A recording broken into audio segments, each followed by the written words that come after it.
চোখের সামনে স্বপ্ন শেষ হয়ে গেল, তাজা একটা প্রাণ ঝরে গেল। আশেপাশে অনেকেই ছিল, বন্ধু বান্ধব, কাছের আত্মীয় স্বজন, কারো হাতে করার কিছুই ছিল না। হ্যালো ভিউয়ার্স, আসসালামু আলাইকুম।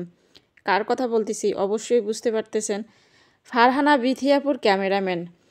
আসলে কি আর বলবো, কালকে খবরটা শোনার পরে মনে হচ্ছে হাত পা একদম কাঁপতে শুরু হয়ে গেছে। আসলে একজনে ফোন করে যখন আমাকে এই কথাটা বলল, তখন আমি পেজের ভিতর কিংবা টিকটকে কোথাও দেখতে পারিনি, একজনের কাছ থেকে শুনলাম। কথাটা শুনে মনে হয় যে দুনিয়াতে আর কোনো কিছুই নেই। আসলে যাই যেটাই বলুক না কেন, আমার কাছে ওদের ভিডিওগুলো অনেক ভালো লাগে। আমি সবসময় ওদের ভিডিওগুলো দেখি। রাজশাহীতে যারা যেই ব্লগার আছে, ওদের ভিডিওগুলো আমার কাছে কেন জানি খুব ভালো লাগে। মানে না দেখতে চাইলেও চোখের সামনে আসে, দেখতেও খুব ভালো লাগে। আসলে অনেকে অনেক কথাই এখন বলতেছে নাচানাচি অনেক বেশি হয়ে গেছে, এই কারণে এই অবস্থা।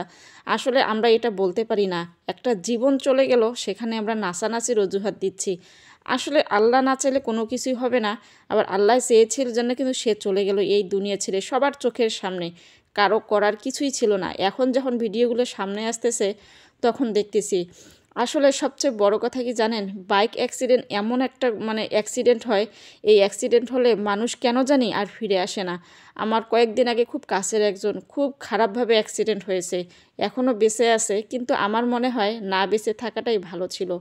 আসলে এরা এমন একটা অবস্থায় গিয়ে দাঁড়ায়, আমাদের হাতে কোনো কিছু করার থাকে না। আমার হাজব্যান্ড যখন বাইক নিয়ে অফিসে চলে যায়, তখন শুধু দুহাত ভরে আল্লাহর কাছে দোয়া করি যে আল্লাহ যেভাবে যাচ্ছে সেভাবেই যেন চলে আসে আমার কাছে। খুব খারাপ লাগে, খুব ভয় লাগে। কালকে থেকে বিশেষ করে এতটা ভয় লাগতেছে, আসলে অনেক কাছের মানুষরা চলে যাচ্ছে এভাবে।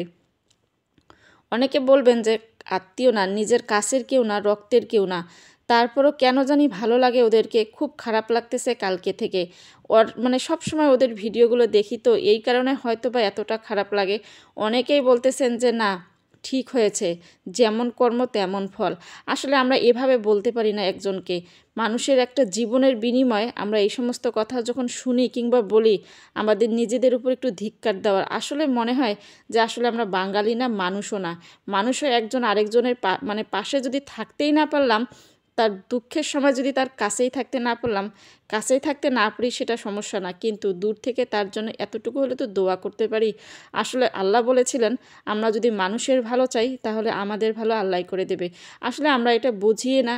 তাহলে যদি বুঝতাম, তাহলে আজকে এত কিছু হয়ে যাওয়ার পরও এই কথাটাই কি বলতে পারতাম যে নাচানাচিতে ওদের বেশি হয়ে গেছে, এই জন্য আল্লাহ তাআলা তাদের চোখের সামনে এই ফলটা দিয়ে দিল।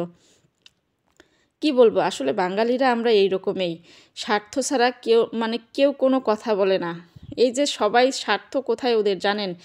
আমার মনে হয় বাংলাদেশের মধ্যে যত ব্লগার আছে, সব থেকে এগিয়ে আছে রাজশাহীর ব্লগাররা। আজকের ভিডিও এই পর্যন্ত। সবাই ভালো থাকবেন, সুস্থ থাকবেন। আল্লাহ হাফেজ।